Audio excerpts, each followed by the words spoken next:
Delver. So we will take a look at the sideboards here. We'll see who's on the play here in just a moment as well. We've got a Notion Thief, 2 Flusterstorm, a Pithing Needle, a Thoughtseize, 2 Nile Spellbombs, 3 Hymn to Thorax, a Force of Will, a Liliana of the Veil, 2 Disfigures, and 2 Golgari Charms here for Tyler. You gotta love Disfigure in this matchup. For sure, just more cheap removal, things that, to keep his head above water. The places where Shardless Bug will get into trouble in this matchup is if the first 2 turns of the game get out of control. So stabilizing the board early is the recipe for winning this matchup. So all the cheap removal's good. What's on Greg's side?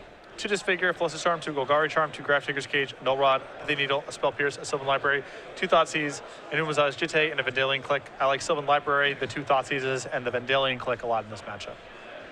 I feel like things here is, and we said it just a moment ago, if it's a fair matchup, chances are I favor Shardless Bug. These decks are the same colors, they have a lot of the same cards and overlap, but Shardless Bug has Ancestral Visions where Bug Delver does not. Here's the best way to frame the matchup. Both players have access to Disfigure in the sideboard. We know for Tyler it's going to be a home run in this matchup. Kills Deathrite Shaman and Delver Secrets. On Greg's side of the table, Disfigure does kill things in Tyler's deck, but I don't know how much removal he can afford bringing into a deck where it's imperative that he's the faster deck. So there are issues like that in the matchup on Greg's side of the table. The upshot is he can get off to fast starts, especially those backed by Wasteland, where Tyler may not be able to get any of his significant pieces into play. We've seen a lot of Louisville in this Open, you know? We have our Atomic Graves, our Open Series winner. We have the Silver Creek GameShot.com shirt, which I believe is a Louisville institution. I believe it is as well. Louisville's got to represent, man. Yep. That's just how they do it. Let's see what happens here in Game 3 between these 2 players. Again, Lytle had a great start yesterday with this very awesome to watch Rug Core deck. If you guys haven't seen the deck tech for that, you can definitely check that out on the StarCityGames.com coverage page for this event. Nick Miller sat down with him in the sideboard. Playing a more traditional deck now, though. It feels like for the deck he was playing yesterday, the aggressive red matchups, whether it be Rabble Red or Burn, are going to be really challenging. Seemed quite poor. But when he had the opportunity to do his thing, there was some really impressive stuff going on. A quick mulligan, it looks like, here from Greg, while Tyler's going to keep.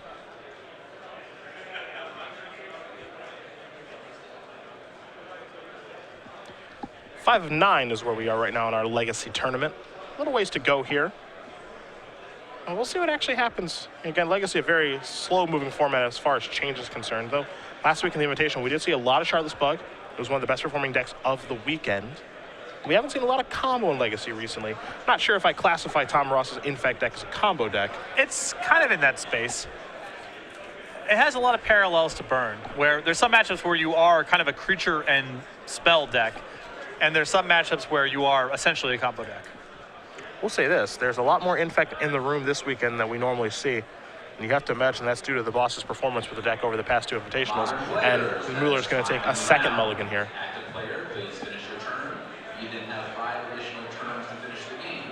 Infect is starting to get really popular. It is, definitely. Now, Bug Delver definitely capable of operating on a resource-like game here. Oh, but of course. We've seen Delver decks mulligan to 5 all the time and win. The problem is that I think this matchup, on the face of it, is not good for Greg.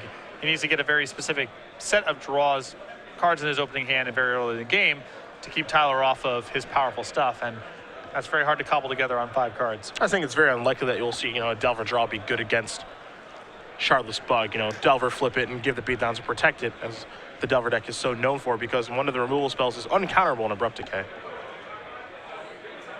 It has changed the face of Legacy. For the better, I think. I think so too.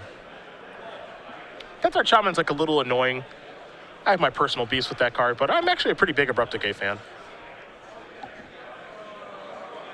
Cheap permanence backed up by counterspells is already too much of what Legacy gameplay is about. So things that are powerful against that sort of thing, Legacy could use more of. Greg will start things up. He's going to sacrifice the Misty Rainforest. Down to 19 he goes, and he's got himself a Deathrite Shaman. Tyler will draw a card here. See what land Greg wants to get. That'll probably influence Tyler's decision. And it is a blue source. Important because of a card like Daze. Yep.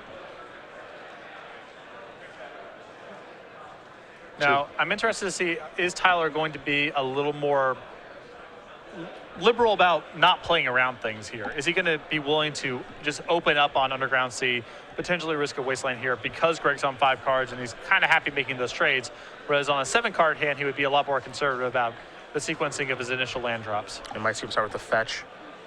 Here's a Brainstorm. That's good to go. So Bayou, a Brainstorm, and a Stifle are the draws here. Muller, of course, will have to put 2 cards back. And it looks like he has a fetch land among them. But not a lot in the way of, forward progress here. More cantrips, some things to defend himself, a Tombstalker for possibly down the line, but we're a long ways away from that guy. Yeah. 4 of them in his deck, though. That's a lot of those guys. Excuse me, 1 Tombstalker, 4 Tarmogoyfs. Pardon me. There's the Misty. Tombstalker has given us a very important lesson about Delve that we would be, it would behoove us to remember now that it's coming back in Khans of Tarkir. These cards are on diminishing returns. The second Delve card you add to your deck, much worse than the first one. And getting one of those things bounced is a big pain, too. Yeah. In fact, a little surprised to see Tombstalker in the deck post-board. Seems like matches up really poorly against a variety of cards. It's on the slower side. Lily on the Veil is an issue.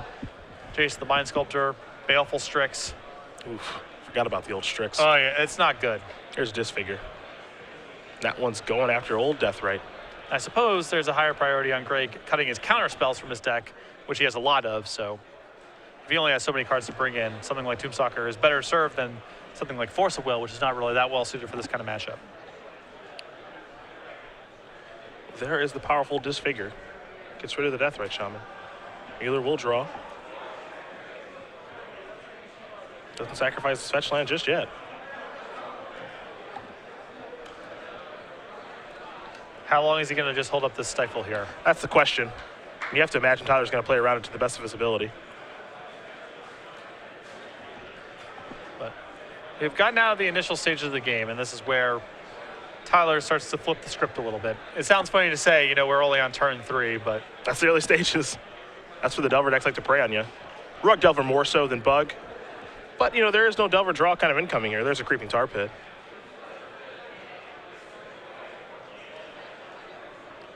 I'm always interested in spots like this where someone has a Stifle in hand and a Brainstorm, the ability to shuffle away. How long do you clutch it? When is the time to move past that point of the game? This is a pretty big cost. Greg's got nothing going on the board here, and time is not on his side. So the longer they sit here not brainstorming, not putting something proactive in play is really dangerous. The upshot is he's trying to get Tyler's land.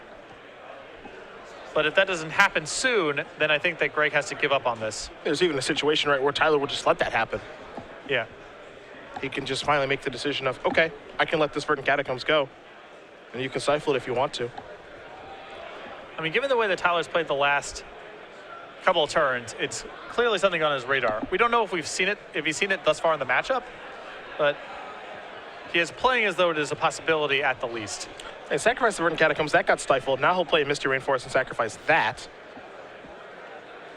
We'll see what land he wants to search up here. Gonna go with the Bayou. So mana's not an issue here for Lytle at all. We'll see what he wants to cast here with his 3 mana, assuming he has interest in casting a spell.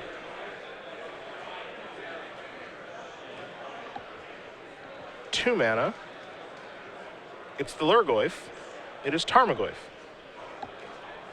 And given the pacing of this game, Tyler trying his best to play around things like Daze as well. It's just a slow game.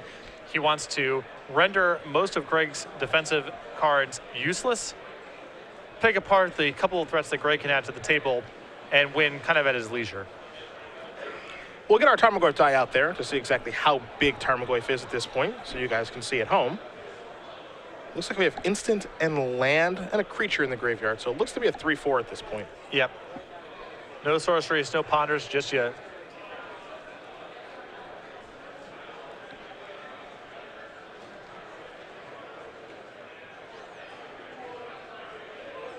There's a Trop.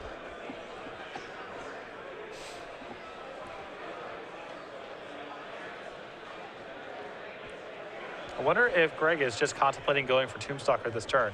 He played his land pretty fast there, in spite of having a Brainstorm and a fetch land, and would appear to be not that much need for a 4th land. That's a brainstorm. Modern players, your round 5 pairings are going up currently, and they are also available on Twitter on the wonderful internet at SCG pairings.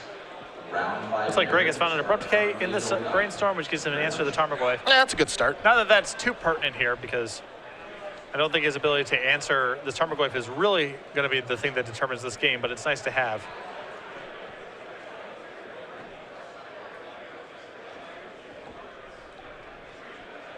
See a Wasteland picked up now, too, from Muller. It's time to sacrifice the Misty. Down to 18 goes Greg. Well, his graveyard is definitely stocked enough to cast a Tombstalker here.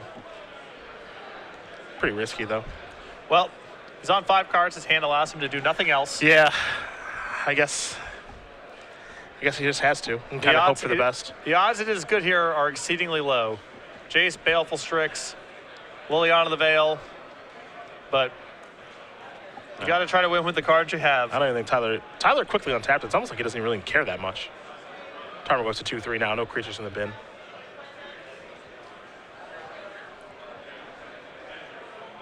There's a Misty. Liliana, perhaps. Shardless Agent. Okay, that's good to go. Let's see what we cascade into. Disfigure. Well, not great. Seen better. He will cast it. Put it into the graveyard. And just pass the turn back. Of course, Tombstalker is a 3-3 after Disfigure is there. And Tarmogoyf is a 2-3, so no attacks to be had.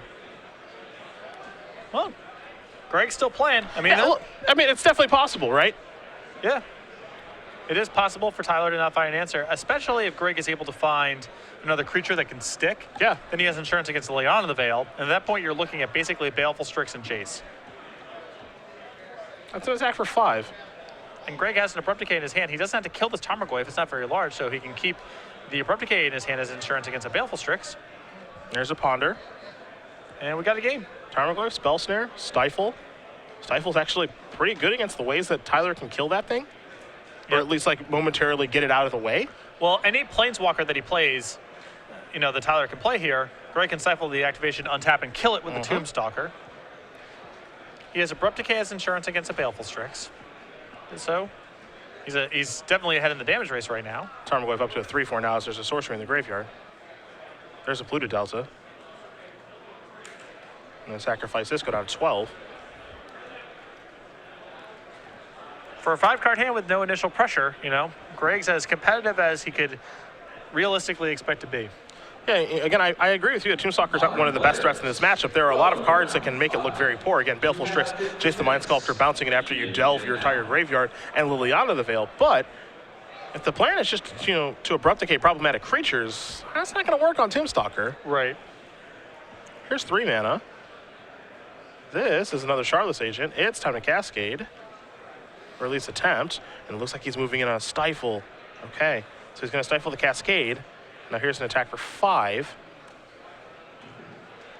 James A. Johnson, please come to the stage. I don't love the Stifle there. Johnson, please come to the stage. It does open up a lot of the vulnerability to a Planeswalker. And there's not that many hits in the deck is the other factor here, too. Now he's going to fire off the Abrupt Decay, too. So what he basically is doing, he's opening up the door to losing to a couple of cards now that I think he was actually safe against. Yeah. Though it's possible that playing the game the way we initially said, he could just lose to losing the damage race. Yep. Means 3 turns off. There's Tarmogoyf. That's not that long for this world. Don't get a great look at what Tyler drew. It looks like he drew a copy of Liliana. So he does not have enough mana to do everything he needs to do this turn, which is Abrupt Decay the Tarmogoyf and then play Liliana.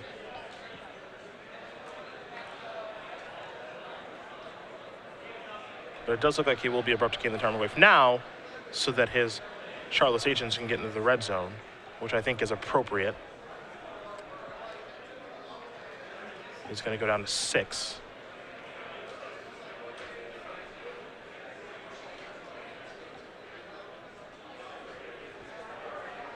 And if he does have a land hiding out in his hand, and we didn't get a great look at it, didn't have a great look at his hand, then obviously this works out great for Lytle. I do not believe he does. I also think this turn would have probably been played at a slightly faster pace, but we will see momentarily. And Tarmogoyf, attack you for 4. Pass the turn back. Has Lily on hand. Has to just fade a draw step here. To 5 additional turns. If you have the time Didn't get a great look at Muller's hand. I believe it is a spell snare. In for 5 puts you to 1. Pass the turn back. Tyler's going to quickly untap and draw a card. There's a swamp.